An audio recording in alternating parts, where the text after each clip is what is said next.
usted que está en formación necesita saber conceptos básicos, ¿vale? Y esta es la asignatura en donde usted debe apropiarse de ese conocimiento. Hoy usted va a aprender qué es eso del trasplante y algunos conceptos que derivan de esta temática. El concepto de donante, el concepto de receptor, el donante vivo relacionado, donante vivo no relacionado, qué es eso del rechazo del trasplante, cómo se clasifican los rechazos del trasplante según la cronología del tiempo. Cronología, lógico. Vamos a hablar algo sobre enfermedad de injerto contra huésped, que es un tipo de patología que se presenta en algunos pacientes que han experimentado trasplantes, principalmente progenitores hematopoyéticos, lo que anteriormente se conocía como trasplante de médula ósea, ¿ok? Entonces mira que hay algunos conceptos que usted como médico en formación debe aprenderse, porque a medida que usted vaya creciendo académicamente y se encuentre ya en diferentes escenarios, ya usted tiene un concepto que le permite aportar, o por lo menos entender un poco más fácil. Muy bien, entonces primero, esto de los trasplantes no es nuevo. Desde mucho tiempo se ha intentado resolver algunos problemas, como por ejemplo la disfunción de ciertos órganos, la disfunción de un tejido. Es importante que usted tenga claro de que el trasplante de un órgano ya es la última etapa que se considera para el manejo de una patología determinada. Es decir, no es la primera línea, no es la primera opción. Cuando ya se considera un trasplante de un órgano o un trasplante de un tejido especializado, es porque ya se agotaron todos los recursos, no existe otra alternativa y la única opción terapéutica es esa. Entonces, iniciamos por allí. El trasplante de órganos es una realidad. Hoy por hoy, muchos pacientes gozan de salud, viven en bienestar porque han recibido trasplante de órganos. Eso es una realidad. Pero ojo, no es la primera línea, no es la primera opción. Después que se agotan todos los recursos y si verdaderamente la evidencia y logramos documentar que lo único que puede salvar a ese paciente es un trasplante, entonces se procede a eso, ¿vale? Procedimiento médico mediante el cual células, órganos o tejidos de una persona llamado donador se colocan en otra persona llamada receptor. Hay un donante, hay un receptor. El donante es aquella persona, pues lógicamente aporta las células, el órgano, el tejido. Y quien lo recibe, pues lógicamente es el receptor. Donante, receptor. Aquí hay algunos principios de inmunología que nosotros debemos recordar. Y es por eso que este tema se da al final, porque es aquí en donde usted va a tener en cuenta la importancia de conceptos como el grupo sanguíneo, la importancia de que nosotros por lo menos donante y receptor al menos sean compatibles con su grupo sanguíneo. Aquí en este tema cobra importancia lo que es inmunogenética, las moléculas HLA, el complejo mayor de histocompatibilidad. Histocompatibilidad, es decir, esa similitud histológica desde el punto de vista molecular que existe entre el donante y el receptor. Mira que son dos conceptos importantes que usted ya lo sabe, ya lo aprendió, ya se evaluó. Esos dos términos, esos dos conceptos son importantes para poder entender si este receptor logra tolerar, logra aceptar el tejido que ofrece este paciente. Entonces mira que esto no es así de fácil. Esto tiene principios inmunológicos. Ahora, esos principios inmunológicos los sabe ¿quién? El cirujano trasplantólogo. Esos principios inmunológicos, ¿quién los sabe? El internista que le va a hacer seguimiento a ese paciente. Ejemplo, que le hicieron un trasplante de hígado porque era un paciente con una cirrosis, una fibrosis el hígado totalmente disfuncional, la única alternativa que él pudiera sobrevivir y tener calidad de vida es con un trasplante de hígado. No existe otro órgano que supla las funciones hepáticas, por lo tanto es una alternativa. Hay que hacerle seguimiento para ver cómo está la función de ese hígado nuevo, de ese hígado trasplantado, y hay que hacerle seguimiento para vigilar cómo va la respuesta inmunológica de este paciente, el que recibió el hígado, ¿ok? Para tratar de identificar de manera temprana un posible rechazo. Y ahora hablaremos de eso. Muy bien, aquí existe una imagen en donde estamos observando los diferentes tipos de trasplantes, lo que comúnmente se realiza en la práctica médica. El famoso trasplante de médula ósea, les decía, ya ese término de trasplantar médula ósea, y es un término que ya está un poquito reevaluado. ¿Por qué? Porque hoy en día lo que se trasplanta son las células, ¿ok? No la médula ósea entera. Lo que se trasplanta hoy en día son los progenitores hematopoyéticos, más no la médula ósea entera. Eso es importante saberlo. ¿Por qué? Porque anteriormente se documentaban muchas reacciones, eventos adversos relacionados con rechazo con esta práctica. Con el uso de células progenitoras, pues lógicamente solamente nos limitamos a colocar lo que él necesita. Recuerde que las células que forman parte de la médula, no todas son células hematopoyéticas, progenitoras. Hay algunas células que forman parte del estroma medular y que no tienen propiedades hematopoyéticas como tal. Entonces, ese tipo de células estromales pudieran estar asociadas con rechazos, reacciones tardías en este tipo de pacientes. Hoy por hoy lo que se utiliza son progenitores hematopoyéticos. Aquí tenemos la transfusión sanguínea y todos los derivados sanguíneos. ¿Qué aprendimos nosotros en el laboratorio? Que de una bolsa de sangre que dona un paciente, de allí se pueden obtener diferentes derivados sanguíneos. Glóbulos rojos empaquetados. ¿Qué decíamos en el laboratorio? Los glóbulos rojos empaquetados son hemoderivados que se utilizan en la práctica clínica cuando se pretende aumentar los niveles de hemoglobina. No lo utilizamos para expandir volumen, no. Si lo que yo quiero es volumen, entonces le coloco sangre total. Pero si lo que yo necesito simplemente es aumentarle los niveles de hemoglobina, coloquémonos entonces glóbulos rojos empaquetados. ¿Qué otro derivado se puede obtener de esta bolsa de sangre? Plaquetas. Podemos extraer las plaquetas y esas plaquetas se pueden utilizar dependiendo del contexto. ¿Qué otro derivado sanguíneo se puede utilizar a partir de esta bolsa de sangre? Plasma fresco congelado, crioprecipitado. ¿Ok? Entonces, esto es uno de los más comunes en la práctica médica. ¿Ok? Lo que es la transfusión sanguínea y de hemoderivados.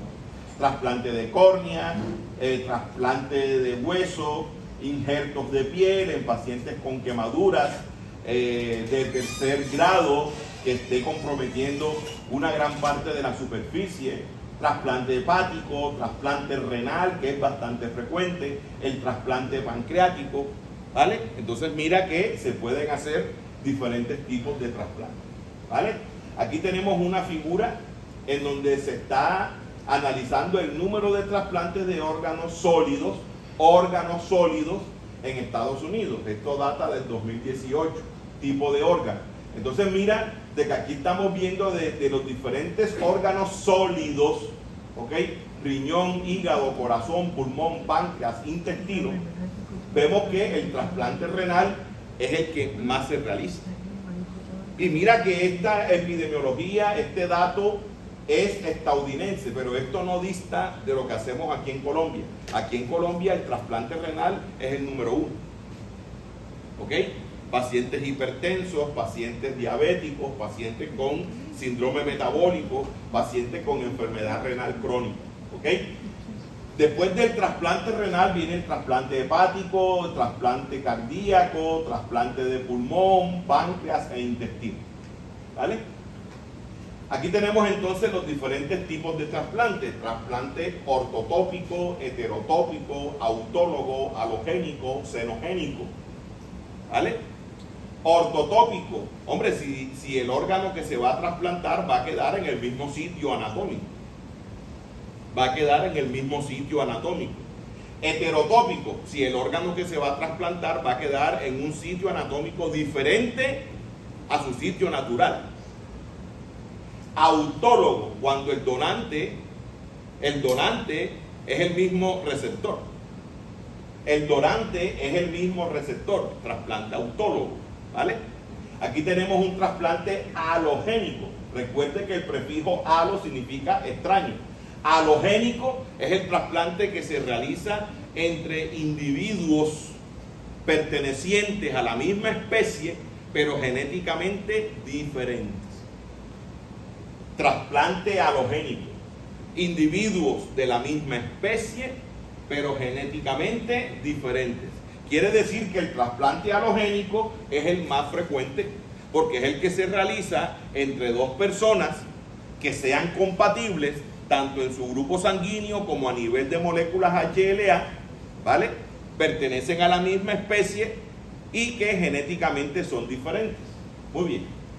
Esto del trasplante xenogénico hace referencia al trasplante que se lleva a cabo entre donante y receptor, pero la gran diferencia con el halogénico es que el donante pertenece a una especie diferente.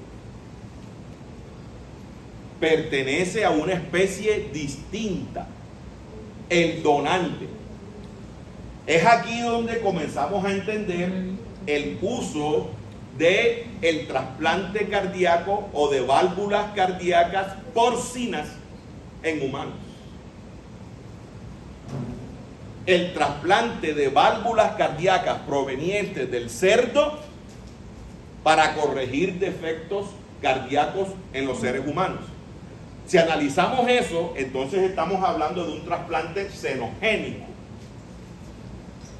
El trasplante hepático porcino en humanos. Se ha demostrado que el hígado porcino tiene la capacidad para realizar todas las actividades metabólicas en el ser humano. Entonces estamos hablando de donante y receptor que pertenecen a especies diferentes. Pues lógicamente aquí hay un principio inmunológico que hay que tener en cuenta. Sabemos entonces de que mi sistema inmunológico, principalmente el del receptor, tiene la capacidad de reconocer en esos tejidos moléculas que no sean compatibles, que no sean iguales con las de él. Y todo lo que sea raro para mí induce una respuesta inmune.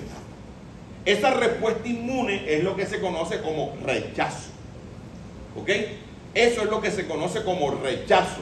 Una respuesta inmunológica dirigida contra ese tejido trasplantado, dirigida contra ese órgano trasplantado. Lo podemos hacer de manera inmediata, rechazo hiperagudo. Lo podemos hacer de manera mediata, rechazo agudo. O de forma tardía, rechazo tardío o rechazo crónico. ¿Ok? Entonces mira la importancia de esos conceptos relacionados con la compatibilidad entre grupos sanguíneos y moléculas HLA. Con respecto al trasplante xenogénico, hay un punto importante, y es que hay algunas moléculas que se pueden compartir en algunos animales, pues lógicamente diferentes a la especie humana. Nosotros pertenecemos biológicamente al reino animal, pero nosotros tenemos una constitución molecular muy diferente. Ahora, pueden existir algunas especies que puedan estar compartiendo algunas moléculas, y nosotros, por el contacto previo con ese tipo de microbios y de animales con los que convivimos, podemos tener el riesgo de producir anticuerpos contra ese tipo de moléculas. En el momento de un trasplante xenogénico, esos anticuerpos que ya usted tiene preformados, producto de infecciones previas, producto de sus hábitos alimenticios, producto de su estilo de vida, esos anticuerpos que ya usted formó a lo largo de su vida, pueden estar reconociendo ese tipo de moléculas en ese tejido proveniente de un animal, proveniente de esa especie distinta a la suya. Y esos anticuerpos preformados que ya tú los tienes son los responsables de ese rechazo inmediato llamado rechazo hiperagudo. ¿Ok? Entonces, esa puede ser la explicación del por qué las diferencias moleculares entre el donante y el receptor pueden estar relacionadas con los diferentes tipos de rechazo. Muy bien. Autólogo, donador y receptor son la misma persona. Ejemplo, injertos de piel en pacientes quemados, uso de venas para cirugía de coronarias.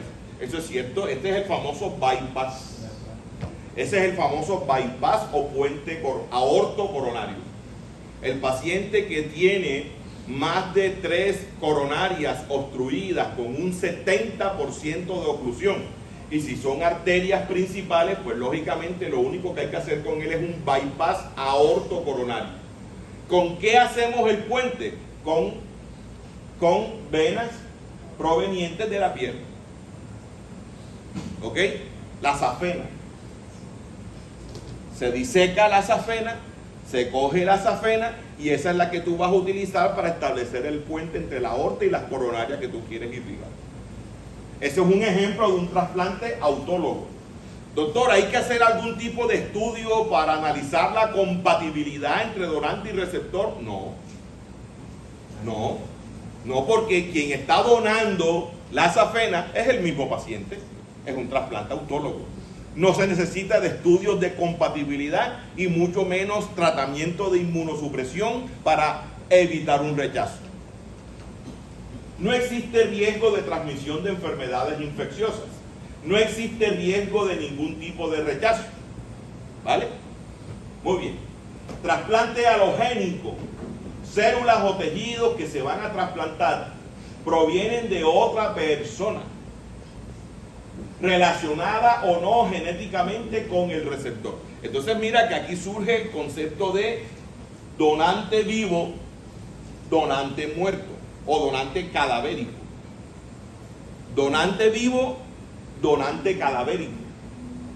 Donante vivo relacionado, donante vivo no relacionado. ¿Cómo así? Cuando hablamos de relacionado, estamos hablando con que de pronto ese donante, aunque sea genéticamente diferente a ti, pero pertenecen a la misma especie. Cuando hablamos de donante vivo relacionado, estamos hablando de que el donante y el receptor comparten un núcleo familiar. Tienen algunos antecedentes familiares. Puede ser el hermano que le está donando un órgano a su hermano que sufre de insuficiencia renal. Puede ser el papá, puede ser la mamá, puede ser un tío. Pues lógicamente, si estamos diciendo de que debe existir un grado de compatibilidad entre donante y receptor, es más fácil encontrar compatibilidad en los miembros de una misma familia que fuera de ella. ¿Ok? Por eso es que hablamos de donantes vivos relacionados genéticamente con el receptor.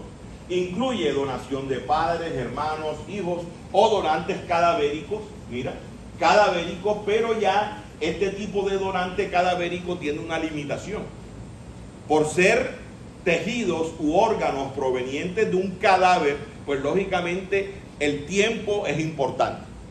El tiempo es importante. Por eso que de pronto ustedes han visto en algunas series y algunas películas que el tipo estaba esquiando, el tipo tuvo un accidente cerebrovascular, se cayó, el paciente quedó con muerte cerebral, pero el corazón está latiendo bien y resulta que el tipo dice de que él en estos escenarios puede donar y de repente usted ve que le sacan el corazón y el corazón lo meten en un cubo de hielo y cogen un helicóptero. O sea, ¿cuál película? Eso se ve en la vida real, pero eso tiene su criterio, ¿vale? El donante cadavérico, lógicamente, es aquel donante que tiene aquí en Colombia, por ley, muerte cerebral. ¿Ok? Aquí en Colombia. Es el donante que tiene diagnóstico de muerte cerebral. Y que lógicamente tiene el respaldo de sus familiares para que los órganos de él se utilicen. En caso de una muerte por accidente, ese tejido o ese órgano que se utilice, pues lógicamente hay que trasplantarlo lo más pronto posible. Hay que preservarlo desde el punto de vista celular y biológicamente hablando. Por eso es que va a tener sus limitaciones muy diferentes al donante vivo. Por eso es que cuando se habla de donante, se habla de donante vivo o donante cadavérico. Si es un donante cadavérico, ese órgano hay que trasplantarlo lo más pronto posible. Lo más pronto posible. Y cuando hablamos de lo más pronto posible, tiene que ser en las primeras 24 horas para que sea exitoso. A medida que van pasando las horas, máximo 48, 72 horas. Después de 72 horas, incluso la literatura cambia. Algunos dicen, después de 48 horas, si un órgano proveniente de un donante cadavérico no se ha trasplantado, pierde efectividad. Por eso es que ese tipo de órganos provenientes de donantes cadavéricos hay que trasplantarlos lo más pronto posible, preservando sus propiedades biológicas celulares. Y es de lógica. Si tenemos un órgano que no está irrigado, que no está recibiendo glucosa, no está recibiendo aminoácidos, no está recibiendo oxígeno, el riesgo de que esa célula se muera es mayor. ¿Y de qué estamos hablando aquí? De utilizar ese órgano para tratar de reemplazar el que no sirve. Entonces yo le voy a quitar el que no sirve y le voy a poner otro que tampoco sirve, porque me demoré. De allí la importancia de colocar el órgano con inmediatez. Muy bien, el trasplante xenogénico proviene de un individuo de otra especie. Ejemplo, animal hombre, animal animal. ¿Vale? De otra especie. Como les decía, en los seres humanos se utiliza mucho y es bastante frecuente el uso de válvulas cardíacas porcinas para trasplantar pacientes con valvulopatías, algunas congénitas o adquiridas. Muy bien, el trasplante singénico. El trasplante singénico hace referencia a ese trasplante que se lleva a cabo entre gemelos monocigóticos. Los gemelos monocigóticos son los que son igualitos, son idénticos, muy diferentes a los que son disigóticos. Los que son disigóticos pueden tener el riesgo de que él sea varón y su hermana, aunque nazcan el mismo día, hembra. Y el hecho de que se gestaron en la misma cavidad uterina no quiere decir de que ellos sean iguales. Simplemente la mamá, en el momento de la fecundación, la mamá liberó 2 óvulos. Y en el momento de la eyaculación, varios espermatozoides se liberaron y lógicamente como hubo 2 óvulos liberados, se fecundaron los 2. Cada uno con su placenta. Por lo tanto, son 2 productos distintos. El hecho que ellos nazcan el mismo día no quiere decir de que sean iguales. No, son 2 placentas, 2 productos. ¿Vale? Eso tampoco garantiza de que por el hecho de que nazcan el mismo día, ellos molecularmente sean iguales. No, tampoco. Entonces, cuando hablamos de gemelos idénticos, trasplante singénico, hacemos referencias a los gemelos monocigóticos. Un solo cigoto. Monocigótico, un solo cigoto, que durante el proceso de proliferación se dividió y de allí salen 2 individuos genéticamente iguales, y eso cambia. ¿Cuál es la ventaja de este tipo de trasplante? Pues lógicamente no existe ningún riesgo de rechazo, porque son idénticos. Comparten las mismas moléculas HLA y comparten el mismo grupo sanguíneo. Muy bien. Ahora vamos a hablar del rechazo. Vamos a hablar del rechazo. Decíamos que el término rechazo hace referencia a la respuesta inmunológica que el receptor desencadena contra ese tejido trasplantado. La respuesta inmunológica que el receptor desencadena frente a ese tejido trasplantado. ¿Vale? Ahora, ¿contra quién va dirigida esa respuesta? ¿Contra quién se va a dirigir esa reacción inmunológica por parte del receptor? Principalmente va dirigida contra las moléculas HLA y el sistema AU. Por eso desde el principio les estoy diciendo, Aquí juega un papel importante los conceptos previos con respecto al sistema ABO. Las personas que son del grupo sanguíneo A, B o AB. Es importante que usted recuerde qué es lo que tiene el paciente A en la membrana del glóbulo y qué es lo que tiene a nivel del plasma. En el caso mío, yo soy B. Si yo soy B, yo tengo un aminoazúcar llamado grupo B. Pero en el plasma mío tengo unos anticuerpos de tipo IgM que reconocen el aminoazúcar llamado A.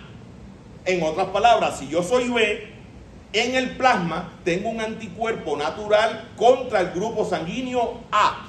Las personas que son A tienen en el plasma unos anticuerpos naturales de tipo IgM contra el grupo sanguíneo B. Los que son O tienen ambos y los que son AB carecen de esos dos. Ese es el principio inmunológico de grupos sanguíneos, medicina transfusional. Eso es lo que te permite entender el por qué si se hace un trasplante entre personas que no sean compatibles con el grupo sanguíneo, existe un alto riesgo de un rechazo. Ahora, usted me dirá, profe, pero si lo que le vamos a trasplantar es un hígado, no le vamos a hacer una transfusión, ¿por qué hay rechazo? Si a él no lo estamos transfundiendo, lo que le estamos colocando es un hígado. ¿Por qué si el hígado viene de un paciente B, donante B, y el receptor es A? ¿Será que ese trasplante entre un donante B y un receptor A será exitoso? Recuerda que lo que yo estoy colocando es un hígado, no lo estoy transfundiendo. ¿Será exitoso, sí o no?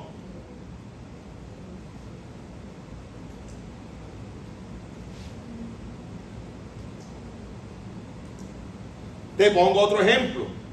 Profe, tenemos un paciente con insuficiencia renal crónica. Ese riñón no funciona. No funciona desde ningún punto de vista. Ni filtra, ni produce eritropoyetina. Perdió todas las funciones. A ese paciente hay que hacerle un trasplante renal. ¿Qué grupo sanguíneo es ese paciente? El paciente es A. Pero tenemos un riñón B. ¿Se lo ponemos o no se lo ponemos? ¿Por qué no? Si lo que yo estoy colocando en uno es un hígado y en el otro un riñón, no los estoy transfundiendo. ¿Se lo ponemos o no se lo ponemos?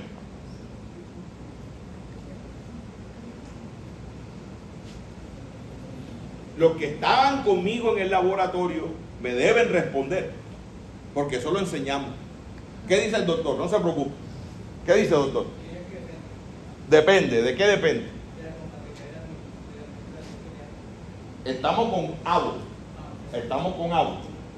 Tenemos un paciente que necesita un trasplante hepático. El paciente es B. Y el hígado que se tiene para trasplantar es A. ¿Se lo pongo o no se lo pongo? ¿Qué dice Ruggeri? Tú estuviste con Tulio. ¿Se lo pongo o no se lo pongo? ¿Qué dice la amiga? ¿Se lo pongo o no se lo pongo? Sí se lo pone. Ok. Cuando hablamos de grupos sanguíneos, estamos hablando de aminoazúcares. Cuando usted me dice a mí que es de grupo sanguíneo A, es porque bioquímicamente usted tiene en la membrana del glóbulo rojo un aminoazúcar, ¿ok?, llamado A. Pero bioquímicamente eso tiene carbohidratos y tiene mucopolisacáridos. Por eso es que hablamos de aminoazúcar. Pero resulta que ese grupo químico que usted tiene en la membrana del glóbulo rojo no es exclusivo del glóbulo rojo.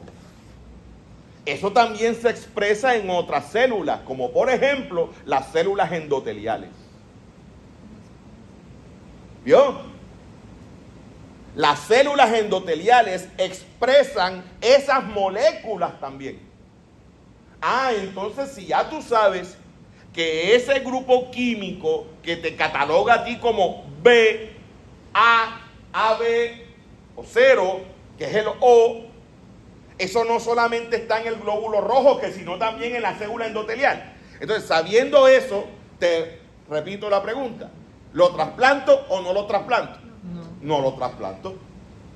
No lo trasplanto, ¿por qué? Porque si el paciente es A y el riñón es B, un ejemplo, ese paciente A tiene anticuerpos contra el grupo sanguíneo B. Y si yo le coloco un órgano que por naturaleza está irrigado, y si está irrigado es porque tiene una célula endotelial, él tiene un endotelio vascular. Quiere decir entonces de que esas moléculas van a estar presentes allí, y esos anticuerpos que ya él tiene actuarán de manera tardía o inmediata. Tardía o inmediata. Inmediata. Es por eso que ese rechazo que se debe a incompatibilidad en el grupo ABO es un rechazo inmediato, y eso se llama rechazo hiperagudo. Rechazo hiperagudo. ¿Vale? Ahora, ¿qué estamos viendo aquí? Estamos viendo que en el rechazo de trasplante no solamente la incompatibilidad en el sistema ABO es la causa, también puede ser diferencias en cuanto a los antígenos del complejo mayor de histocompatibilidad, tanto clase 1 como clase 2, es decir, las moléculas HLA. Las moléculas HLA. No solamente incompatibilidad aquí, sino también acá. ¿Qué aprendimos nosotros? Las moléculas HLA son moléculas que se expresan sobre la membrana de todas nuestras células nucleadas. Son moléculas que se expresan sobre la membrana de todas mis células nucleadas. Genéticamente, las moléculas HLA que usted expresa sobre sus células nucleadas tienen un patrón de herencia codominante. Es decir, que usted va a expresar las moléculas que heredó por parte de su mamá, al igual que las moléculas que heredó por parte de su papá. Usted va a expresar simultáneamente las moléculas HLA clase 1 que le dio su mamá, como las moléculas HLA clase 1 que le dio su papá. Y así como expresa las moléculas clase 1, también expresa las moléculas clase 2, tanto de su mamá como de su papá. Entonces mira que ese tipo de moléculas también participan en el rechazo. En algunos casos participa en el rechazo hiperagudo, en otros en el rechazo agudo o mediato, y en otros en un rechazo crónico. Ahora, existen algunas condiciones que pueden favorecer a que la incompatibilidad entre las moléculas HLA genere un rechazo hiperagudo o inmediato. ¿Qué condiciones? Pacientes politransfundidos. Pacientes politransfundidos. Ejemplo, pacientes con hemofilia, que para poder mantener un buen nivel de hemoglobina, de hematocrito, tiene que someterse a varias transfusiones. Eso es un paciente politransfundido. O de pronto es un paciente que tuvo un accidente grave, severo, tuvo una hemorragia severa y necesitaron colocarle varias bolsas de sangre para poder aumentar el volumen y evitar un shock hipovolémico. Ahora viene la pregunta: ¿por qué un paciente politransfundido tiene un riesgo de desarrollar un rechazo hiperagudo o inmediato con respecto a las moléculas HLA y no el sistema ABO?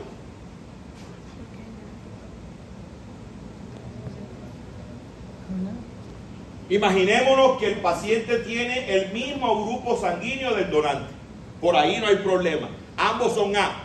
RH positivo, perfecto. Por ahí no hay problema. Pero ¿por qué ese paciente politransfundido, en el caso del receptor, un receptor politransfundido tiene alto riesgo de desarrollar un rechazo hiperagudo a la hora de un trasplante? ¿Por qué?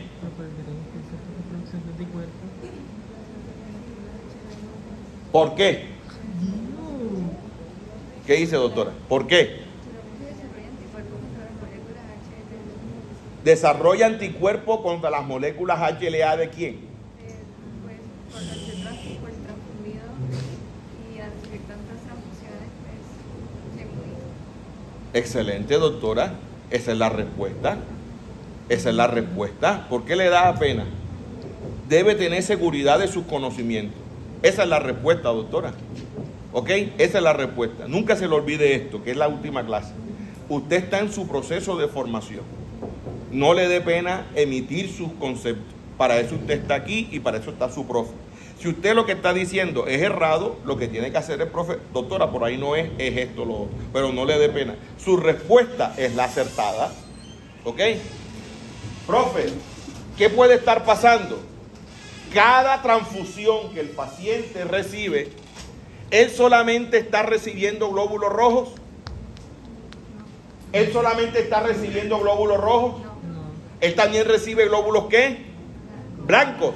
Y también recibe ¿qué? Plaquetas. ¿Y qué te dije yo? Las moléculas HLA están presentes en la membrana de tus células nucleadas. ¿Y los glóbulos blancos tienen núcleo o no tienen núcleo? Sí. Ah, entonces, si a mí me colocan sangre, los glóbulos blancos de ese paciente que contienen moléculas HLA, yo los voy a reconocer como algo extraño. Y si no estamos hablando de 1 ni 2, sino de 3 y de 4 transfusiones, entonces esas moléculas HLA distintas que yo estoy reconociendo en esos glóbulos blancos que me transfundieron indirectamente con la sangre, pues lógicamente van a generar en mí la producción de anticuerpos. Esos anticuerpos que el paciente politransfundido produjo, pues lógicamente van a ser los responsables de un rechazo hiperagudo, aunque sean compatibles con el grupo sanguíneo. ¿Vio? Esa es la explicación del por qué los pacientes politransfundidos tienen alto riesgo de desarrollar un rechazo hiperagudo por la presencia de anticuerpos dirigidos contra las moléculas HLA. Ahora, te pongo otro ejemplo. Las mujeres multíparas. Y si son de padres diferentes, más todavía. Mujeres multíparas. Y si son de padres diferentes, más todavía.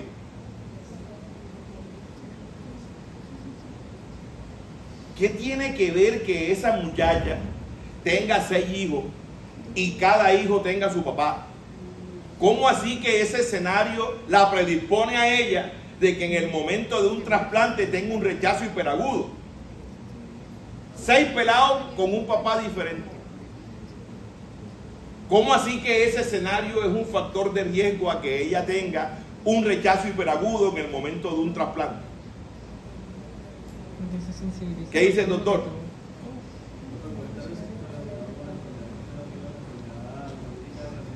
Nada, doctor, por ahí no es.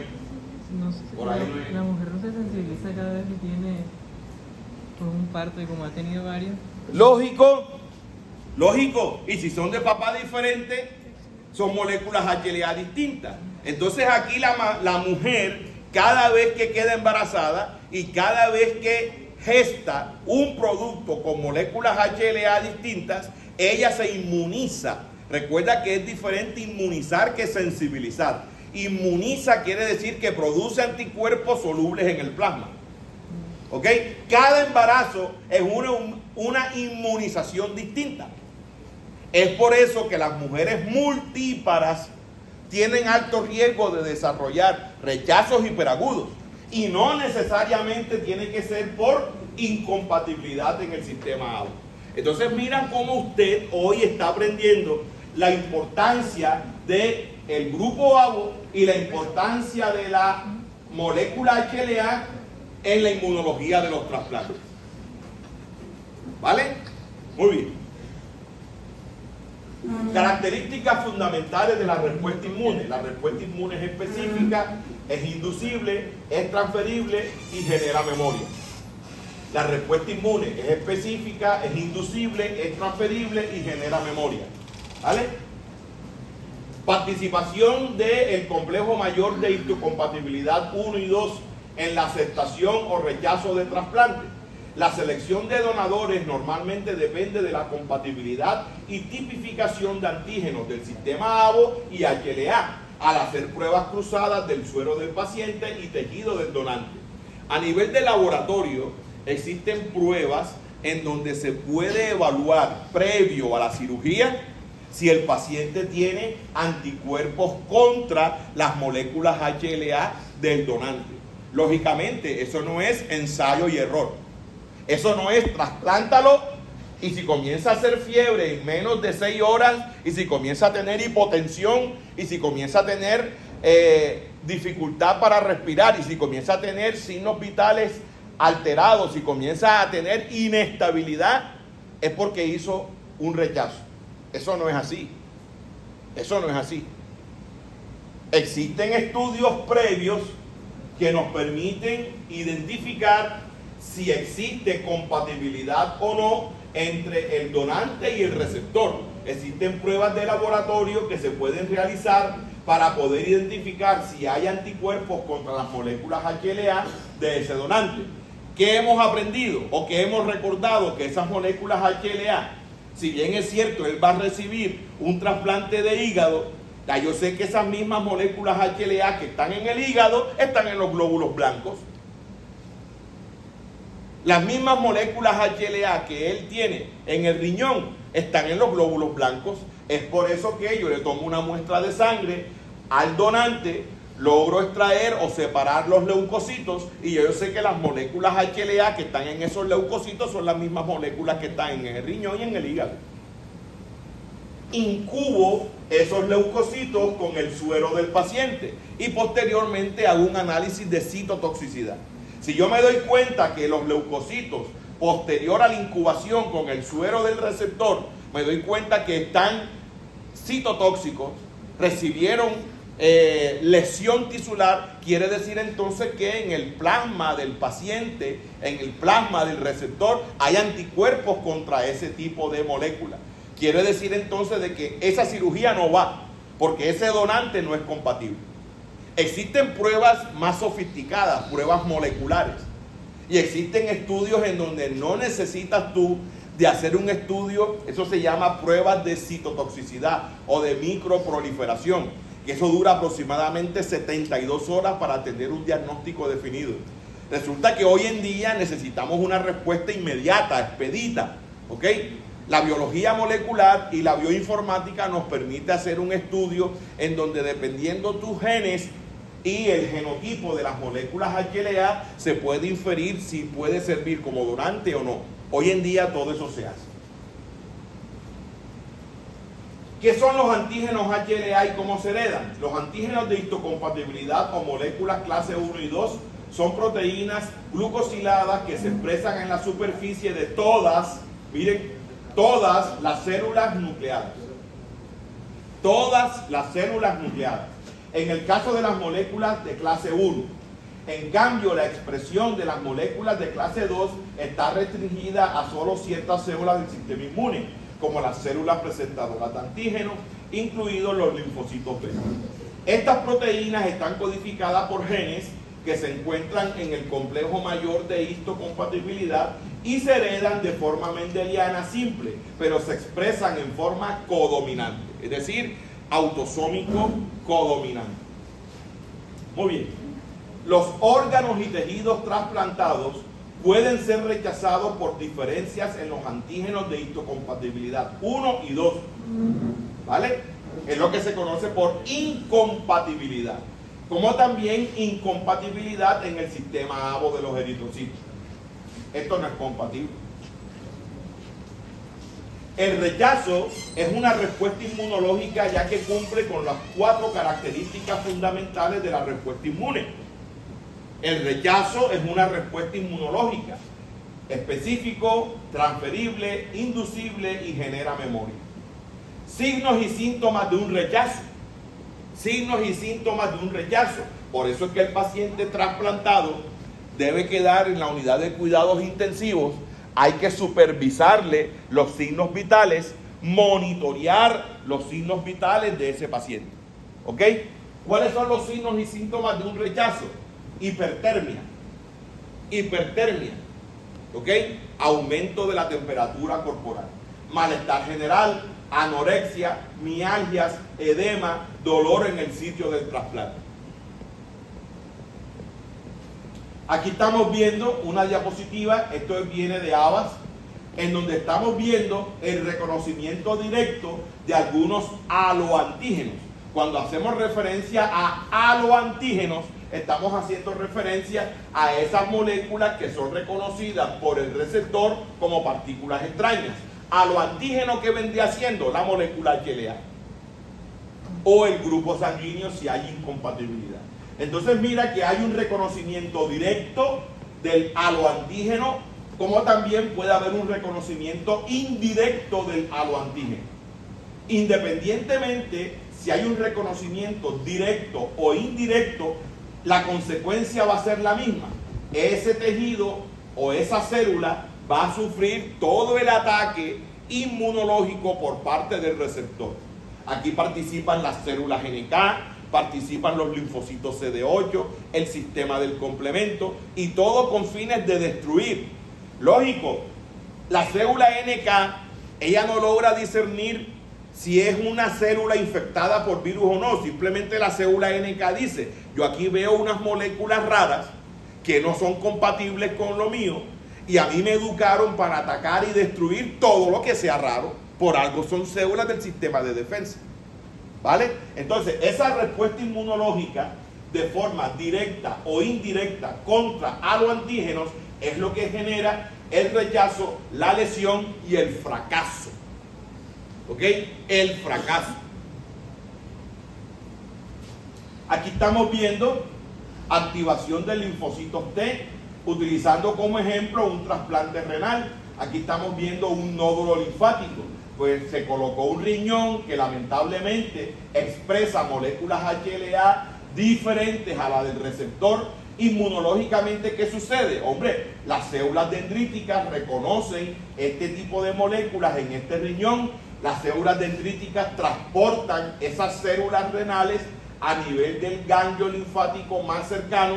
Hay una presentación antigénica, los linfocitos T se activan, los linfocitos B se activan, salen por aquí, este es el conducto eferente, salen por aquí células activadas y van a reconocer este tipo de moléculas que se les presentaron en este ganglio, en este riñón. Y se inicia toda una respuesta celular y humoral contra ese riñón. Y eso es lo que se conoce como rechazo. ¿Qué consecuencias trae eso? Muerte de la célula tisular del injerto. Acá hay una liberación de citoquinas, se liberan anticuerpos, se activa el complemento. Todo lo que usted aprendió como mecanismo de defensa contra los microbios, lamentablemente se pone en juego aquí contra un tejido. ¿Vio? Clasificación de los rechazos. El rechazo puede clasificarse por el tiempo de aparición, ya sea horas, días, hasta meses después del trasplante. Puede ser hiperagudo, agudo o crónico. Hiperagudo, agudo o crónico. Rechazo hiperagudo. Respuesta observada en solo unas horas o casi instantáneamente. Se debe a la presencia de anticuerpos de tipo IgM por incompatibilidad en el sistema ABO de los eritrocitos. Pero ya aprendimos de que no solamente por incompatibilidad en el sistema ABO, también puede ser por incompatibilidad en las moléculas HLA. Los antígenos de A y B están presentes en todas las células nucleadas del organismo. El grupo sanguíneo A tiene anticuerpos contra el B, por lo que la reacción antígeno-anticuerpo produce activación inmediata del sistema del complemento. Es muy raro, ya que se siguen las mismas reglas que para transfusión sanguínea. Es raro, ¿Por qué? Porque antes de hacer cualquier tipo de trasplante, lo primero que se estudia es el grupo sanguíneo del donante con el grupo sanguíneo del receptor. Y se hacen pruebas de laboratorio para prever anticipadamente si existe o no algún tipo de reacción. Es muy raro, es cierto. Aquí estamos viendo el rechazo hiperagudo. ¿Qué estamos viendo aquí? El endotelio. ¿Qué estamos viendo ahí? El endotelio vascular. ¿Y por qué nos dice aquí que el rechazo hiperagudo principalmente es por incompatibilidad en el grupo ABO? ¿Y por qué la figura es el endotelio vascular? Por lo que te acabé de decir.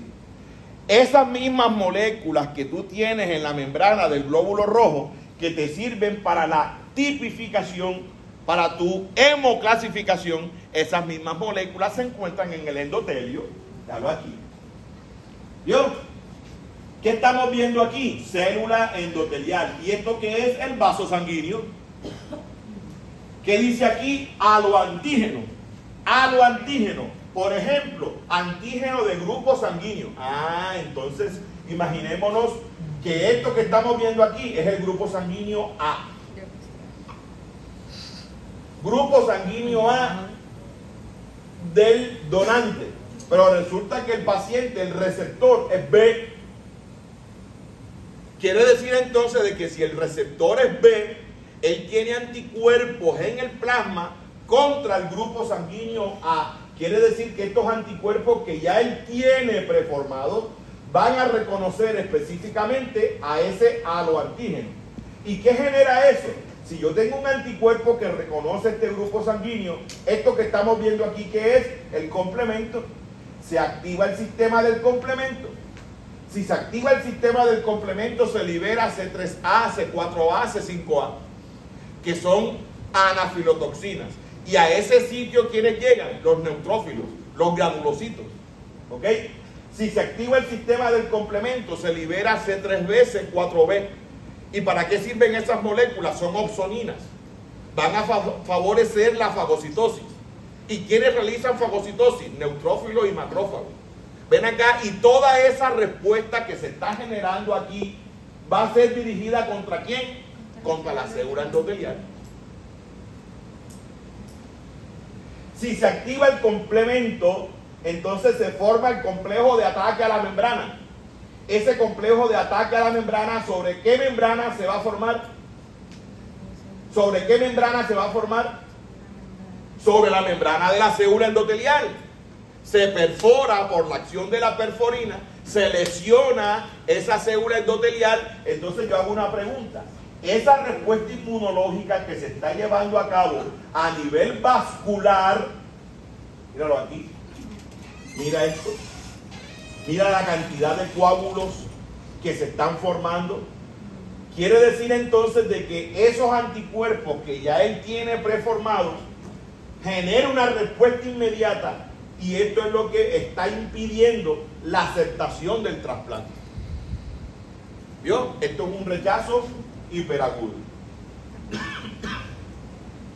En el rechazo hiperagudo, anticuerpos preformados reactivos con el endotelio vascular activan el complemento y desencadenan una trombosis intravascular. Esto que usted ve aquí es esto que usted ve acá. Trombosis intravascular rápida, hiperagudo, inmediato. Eso no espera días, eso es ya, cuestión de horas. Rápida. Y una necrosis de la pared vascular.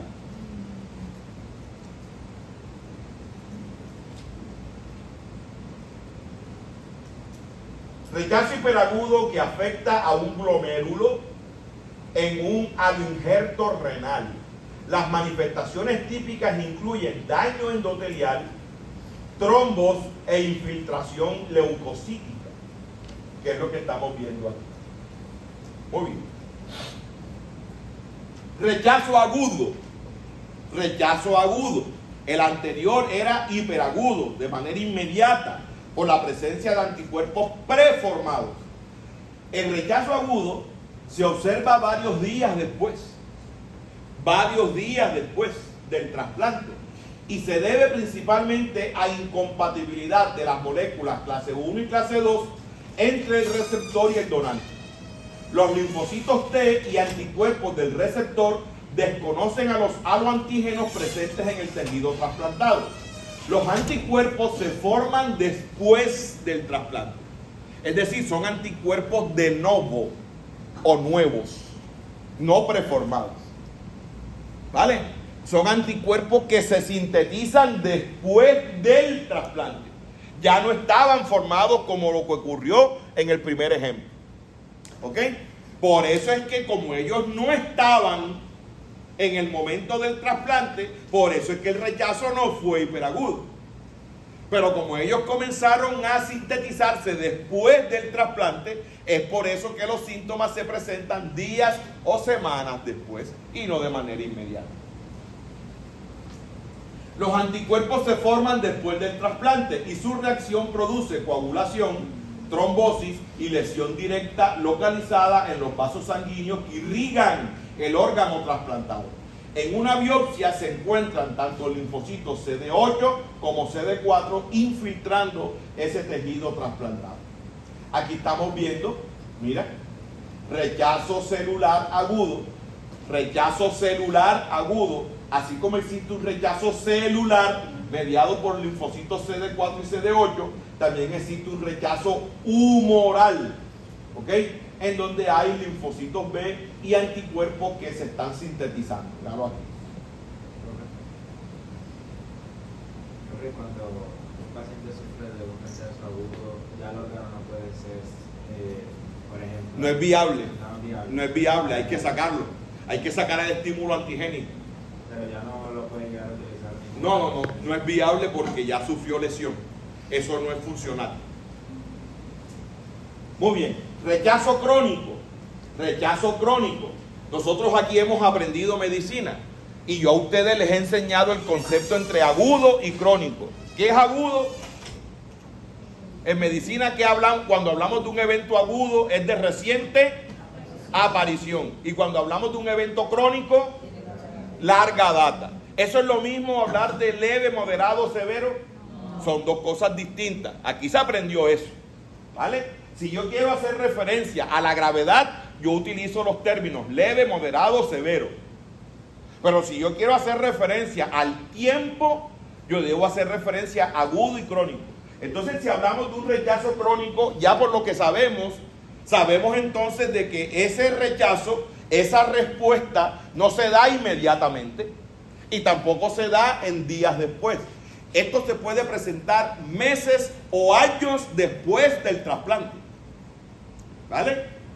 Puede aparecer meses o años después del trasplante. Por eso al principio de la clase yo le dije, el paciente trasplantado tiene que seguir bajo observación por su médico tratante, evaluando la posible presencia de un rechazo crónico para evitar un daño en el órgano blanco o en el órgano trasplantado y de esa manera tratar de preservar la funcionalidad de ese órgano que se trasplantó. Causa más importante de pérdida de trasplante, ¿viste? Causa más importante de pérdida del trasplante. En biopsias se encuentra un engrosamiento arterial debido a la proliferación de las células musculares lisas de la porción íntima de los vasos sanguíneos, lo que produce disminución de la circulación arterial.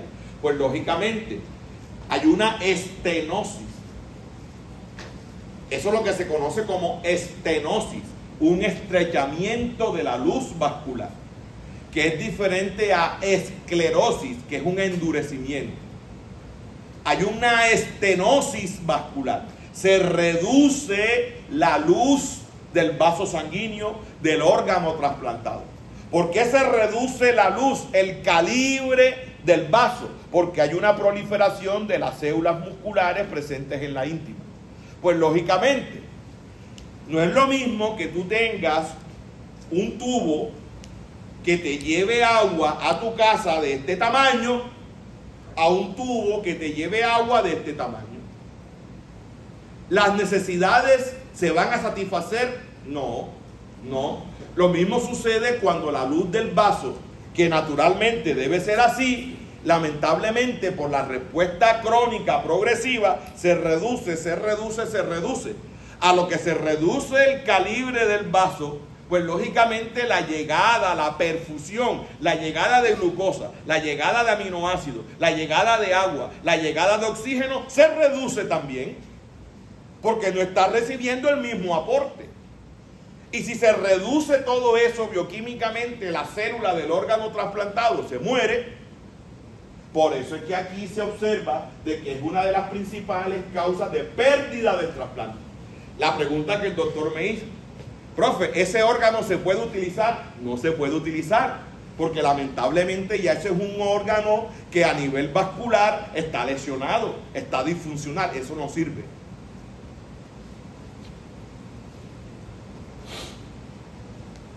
Mira lo que dice aquí. La proliferación de células musculares lisas de la porción íntima de los vasos sanguíneos produce disminución de la circulación arterial, por lo que se desvitaliza el tejido y las células trasplantadas se mueren.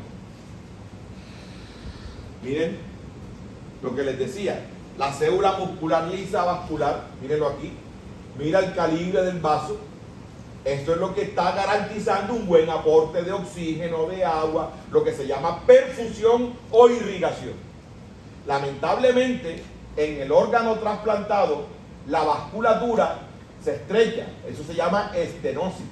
Hay una reacción inflamatoria crónica en la pared vascular, hay una proliferación de células musculares lisas de la íntima y hay una oclusión vascular o estenosis. Esto lamentablemente reduce el aporte de nutrientes y se desvitaliza celularmente ese tejido, ese órgano. Fundamento de pruebas para la selección de donadores. Antes de llevar a cabo pruebas inmunológicas se evalúan su condición social, la condición psicológica y médicamente. Pues lógico, esto tiene algo obvio, ¿no? Si tú vas a seleccionar un donante, pues lógicamente tú vas a seleccionar lo mejor. Tú vas a seleccionar lo mejor. Socialmente, oye, ven acá, ¿cómo así que me vas a poner el hígado de un marihuanero? ¿Ah? Tanto donante que hay y me vas a poner la del marihuanero. O en el caso de la señorita, me vas a poner riñón de una fufurufa. Hey, tanta mujer seria que hay y me vas a poner riñón de la fufurufa. Oye, socialmente, psicológicamente, joda, tanto cuerdo que hay y me vas a poner riñón del man que sufre de esquizofrenia.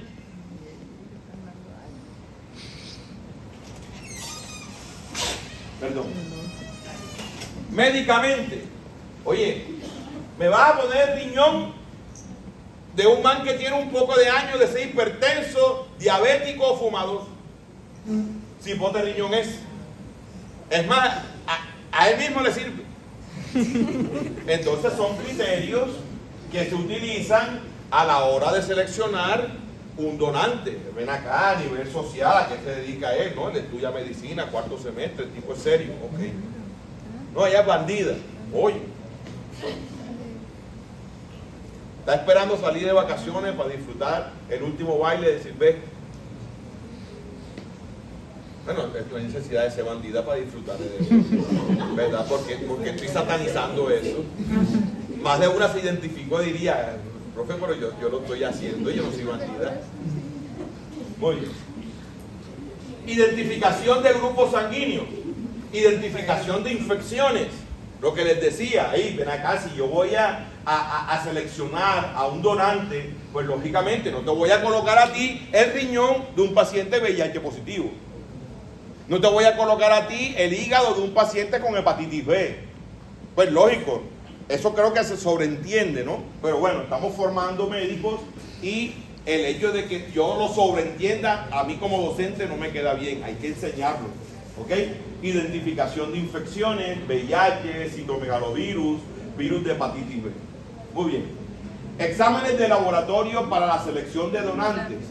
Se realiza tipificación de los antígenos HLA clase 1. Recuerde que existen 3 principalmente, A, B y C. Se realizan pruebas serológicas o pruebas de linfocitotoxicidad. Sangre venosa periférica se centrifuga, se obtienen células mononucleares. Se realiza una reacción con anticuerpos específicos contra cada antígeno de la molécula HLA. El complemento causa lisis si el antígeno es reconocido por el anticuerpo presente en célula. Esto es competencia del laboratorio clínico, pero simplemente para que usted sepa de que existen pruebas de laboratorio que se realizan antes del procedimiento quirúrgico. Muy bien. Se cuentan las células muertas fácilmente al ser teñidas con eosina o azul tripano. La cantidad de alelos diferentes en cada una de las regiones HLA, B y C varía. ¿Ok? Entonces, por eso es que hablamos de compatibilidad. ¿Qué tan compatibles somos nosotros? ¿Qué es lo que vamos a analizar? Las moléculas HLA A, B y C y también algunas moléculas HLA como DP, DQ. En general son 10 que se analizan y de esas 10 mínimo debe tener 6. De 10 alelos debe haber compatibilidad mínimo en 6. Si no hay 6, si no menos, ese donante no es compatible. Lógicamente, ¿cuál sería el donante ideal? El que tenga 10 de 10. ¿Ok? El que tenga 10 de 10. Pero, profe, es difícil porque si yo soy único, mi madre solamente me tuvo a mí, yo no tengo gemelos. Entonces es difícil que yo encuentre una compatibilidad 10 de 10. Es por eso que se trabaja 6 de 10 como punto de corte. ¿Vale? Lógicamente, entre más compatibilidad haya entre donante y receptor, existe menos riesgo de fracaso, menos riesgo de rechazo. ¿Vale?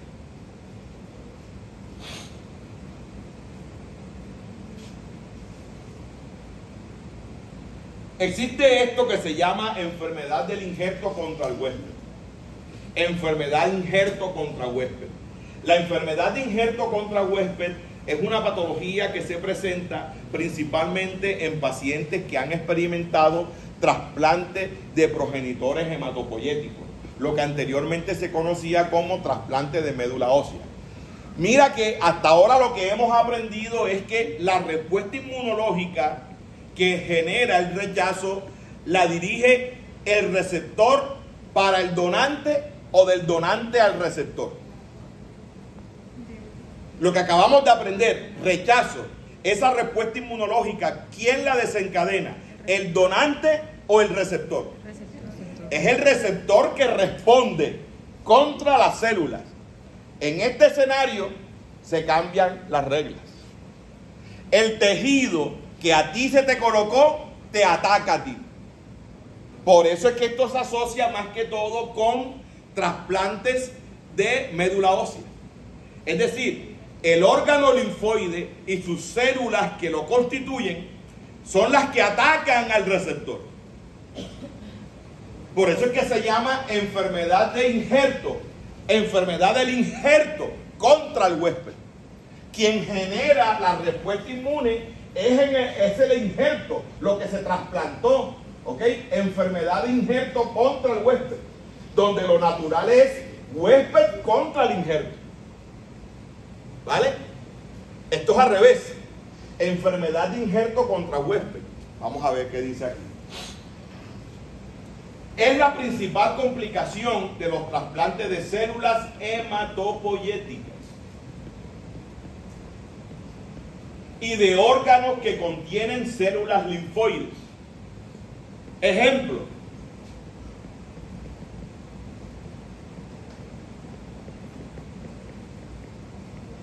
el hígado. El hígado. En esta enfermedad se conjugan una serie de eventos inmunológicos entre el tejido injertado y el receptor, disparados por sus diferencias antigénicas, lo cual produce diversas manifestaciones clínicas inflamatorias y fibrosantes, desde leves a muy severas. desde leves a muy severas. Mira el término, leve, severo, leve, moderado, severo. ¿Viste? Que pueden incluso comprometer la vida del paciente. Yo tengo como 2 o 3 pacientes que están en seguimiento por inmunología porque presentaron enfermedad de injerto contra el huésped. Fueron pacientes que recibieron un trasplante de médula y posterior al trasplante de médula, después de cierto tiempo, experimentaron enfermedad de injerto contra el huésped. Son pacientes que presentan en piel lesiones hipercrómicas, máculas hipercrómicas, es decir, manchas negras, como si hubiese sufrido algún tipo de quemadura, ¿vale? Y esos pacientes, pues lógicamente se manejan con inmunosupresores y demás. La denominación inicial de enfermedad de injerto contra huésped fue propuesta por Billingham en 1966, quien enunció los siguientes criterios para la presentación de esta entidad. El injerto debe contener células inmunológicamente competentes, antígenos tisulares del huésped diferentes de los del donante y el receptor con inmunocompromiso. La enfermedad de injerto contra huésped tiene 2 formas clínicas, una aguda y una crónica. Una aguda y una crónica, una de rápida aparición y otra de aparición lenta, con características clínicas inmunológicas e histológicas diferentes. Clásicamente se ha definido que la enfermedad de injerto contra huésped aguda se presenta en los primeros 100 días por trasplante, ¿vale? Se presenta en los primeros 100 días post-trasplante, especialmente entre los días 7-21 aproximadamente. La enfermedad de injerto contra huésped crónica es aquella que se manifiesta después de los 100 días post-trasplante.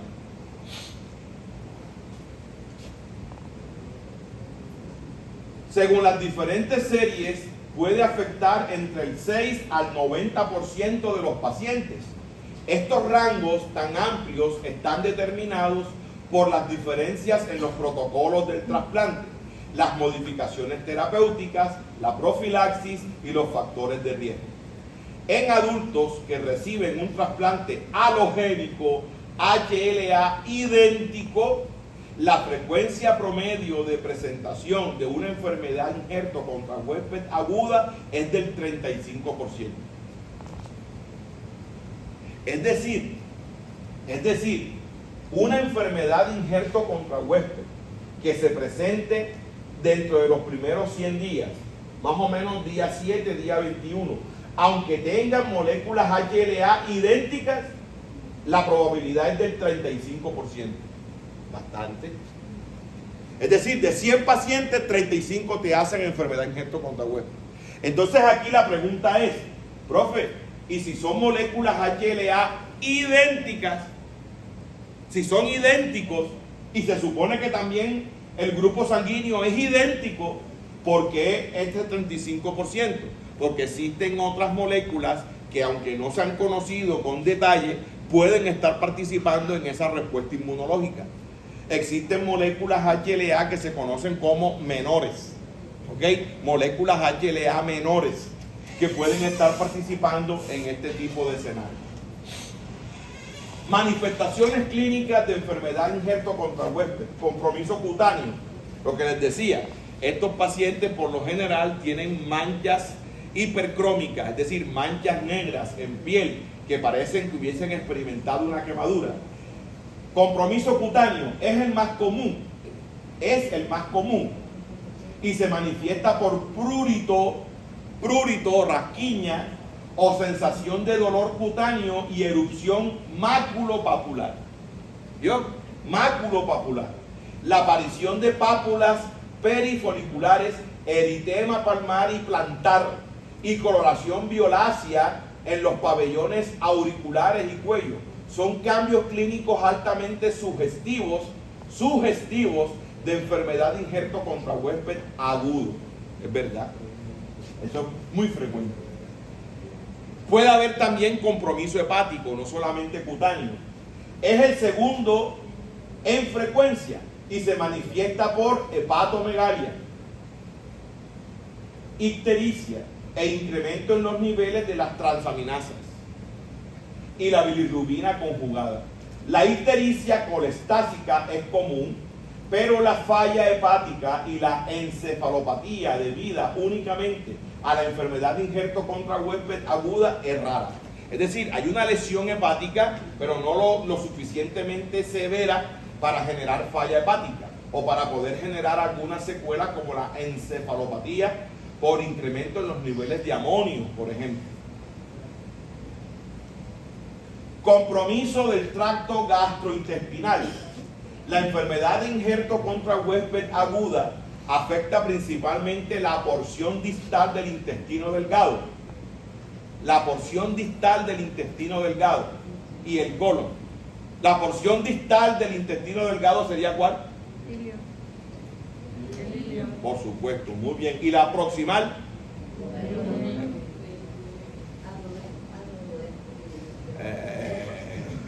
Muy bien, muy bien, muy bien. Comprometiendo en menor frecuencia el estómago y el duodeno. Se manifiesta por diarrea, sangrado, dolor, náuseas, vómito, anorexia, dolor abdominal, ascitis y mala absorción. La diarrea es verdosa, mucoide, acuosa y mezclada con restos de mucosa intestinal, que puede llevar a la necesidad de suspender la ingesta alimentaria para disminuir el volumen de las heces. Otros compromisos. La enfermedad de injerto contra huésped puede comprometer los ojos y producir fotofobia, conjuntivitis hemorrágica, pseudomembranas y lagoftalmos. Otras manifestaciones son neumonía, derrame pleural estéril, cistitis hemorrágica, trombocitopenia, anemia y síndrome hemolítico urémico, entre otras complicaciones. Muy bien. Bueno, muy bien, ya esto se compartió. Perfecto. ¿Cuándo es que tenemos el examen? Miércoles a las 2. Sí. ¿A qué hora? Sí. ¿A qué hora quedamos? Miércoles a las 2. ¿Viste? Miércoles a las 2. ¿Viste? Bebe. ¿Viste tú? A las 2, yo te dije que a las 2. Y yo dije. Y es pasado mañana. A las 2. Quedamos que era a las 2. Ah, bueno, sí, a las 12. ¿Viste tú? El Vale. El enredo es el. Ah, bueno. Miércoles a las 2. Perfecto. Lo vamos a hacer en pareja, ¿vieron? ¿Qué va a entrar? Así me escribió. ¿Qué va a entrar? No. Yo mejor dejo en visto. O sea, yo para no ser grosero, yo dejo en visto. Y ya usted sabe, cuando yo lo dejo en visto, como a veces lo dejo al monitor, que me escribe un domingo, lo dejo en visto. No, para no ser grosero no digo nada. Pero ya le estoy vio el mensaje y ni siquiera respondió. ¿Qué entra? Oye, inflamación. ¿Vale? ¿Qué entra? Alergia. ¿Qué entra? Autoinmunidad. ¿Qué entra? Autoinflamación. ¿Qué entra? Inmunodeficiencias primarias. ¿Qué entra? VIH-Sida. ¿Qué entra? Trasplante. Nada más. Pero es en pareja. Breve. Honestamente, te soy sincero, de veras, te voy a preguntar lo que usted y su compañero necesitan saber. Yo no me voy a poner a inventar cosas raras, porque yo estoy formando, ¿ok? Yo te voy a preguntar lo que usted necesite saber. Te voy a preguntar lo que usted necesita saber, sí o sí, de alergia, sí o sí, de autoinmunidad. De veras, no me voy a poner con preguntas rebuscadas, porque no es la razón. ¿Qué es lo que yo pretendo? Se lo dije el primer día y hoy, el último día, lo sigo ratificando. Yo estoy aquí es para formar, para que usted aprenda. Yo aquí no estoy persiguiendo a nadie. Y usted se ha dado cuenta que yo la cojo suave. Yo no me estreso. yo no me estreso, ¿vale? Yo te doy mis clases desde el primer día y aquí estamos enseñando inmunología. Como te digo, mis compromisos asistenciales en otras ciudades y otras cosas me están estrechando ya mi tiempo a nivel académico. Y usted se ha dado cuenta que corro. Estoy en otras ciudades haciendo conferencias, haciendo agendas laborales y lamentablemente ya eso me está limitando a que yo siga impartiendo la asignatura. No sé, te soy sincero, estoy contemplando esa posibilidad. No sé si para el próximo semestre continúe. No sé, porque de veras me queda muy poco tiempo, pero muy poco tiempo para dedicarle a la libre, ¿vale? Yo voy a hacer lo humanamente posible para seguir por lo menos impartiendo la asignatura que a mí me gusta, que es inmunología.